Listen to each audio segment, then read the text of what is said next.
Well, folks, it happened.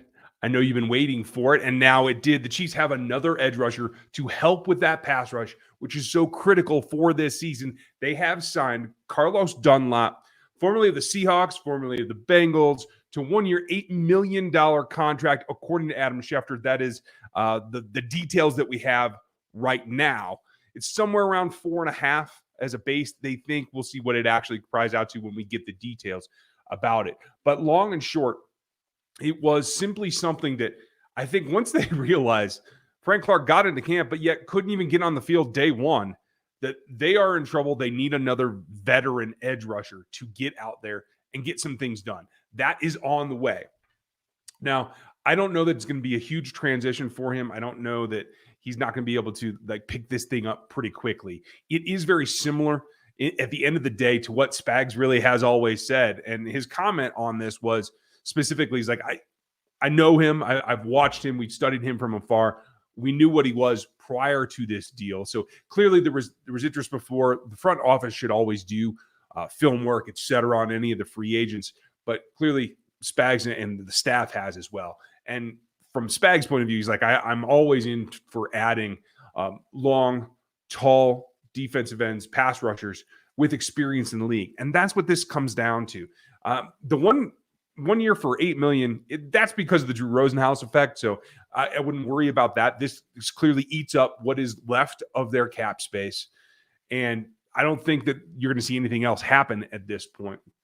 But this allows them to have a duo of quality edge rushers with experience in the league.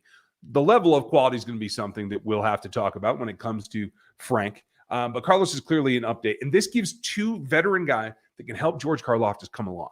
That is what is the big upside of this. And that now you have a 3-man rotation on the edge that you feel you can get after the quarterback with.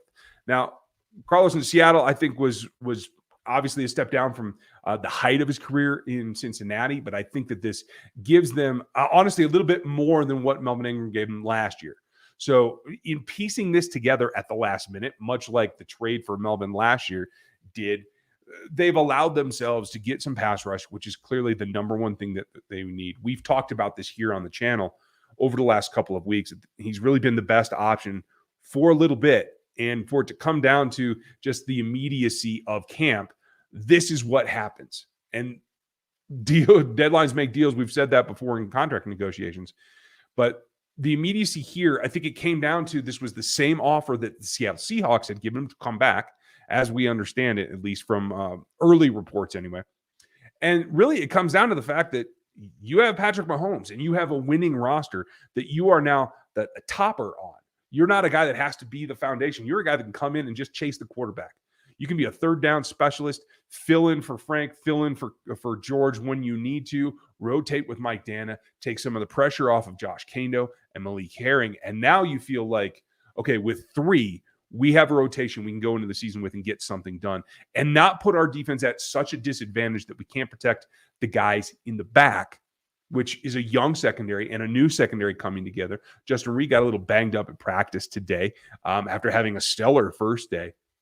I think that all leads into you have to have both sides. You're climbing up a rock wall, right? And you got to push this way and push this way from secondary and from pass rush. Now this allows you to do that. This is, I think, a good reason why you kind of hold out and you see what the temperature is everywhere. And this is what happens. And yes, Gary, they did sign him. I believe they met last night. I believe he's going to sign today. I don't know. I don't think he was out at practice this morning. This news is only hit in the last 45 minutes. So I do expect he'll be out there tomorrow. We'll see in what kind of shape or what kind of capacity. He's got a lot of studying to do tonight. He's going to be a very busy guy up there at Scanlon Hall or wherever he spends the first night there at camp. But this is really the thing that they had to get done. And if it wasn't going to be some kind of trade, and I know a lot of folks were interested in Quinn, that kind of thing, I think this is the better deal because it doesn't tie you into anything and it doesn't stress out your cap where you have to make other moves. This allows you to do a single thing, bring him in, and let everything come along. And you're right, David. They did sign a former Jayhawk in Kamara that was with the Cowboys for a little bit. And so you have another developmental player with Kando and with Herring. Kamara actually has gotten some NFL snaps and recorded a couple of statistics. So you might say that he's right in there with Kano, et cetera. We'll see what happens. This rotation now, though, again, is much like last season where you had 3 guys, and Mike Dana is now clearly your number 4, but that's a pretty good 4 because Mike can hold down first and second down, and he can do things for you. He could even slant inside. Like this opens up their possibilities for a NASCAR package, for a 5-edge kind of package where you can go get the quarterback.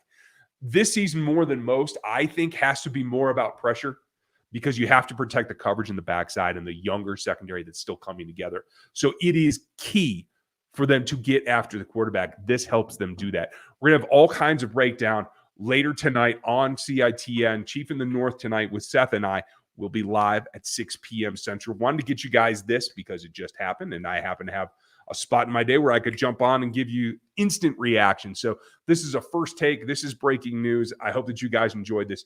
If you haven't found us anywhere before, like this actual video and sub to the channel. That helps us grow. And you want more information about what a team now that has a little bit more balance and might be, better Super Bowl favorite. Yes, you heard me say it.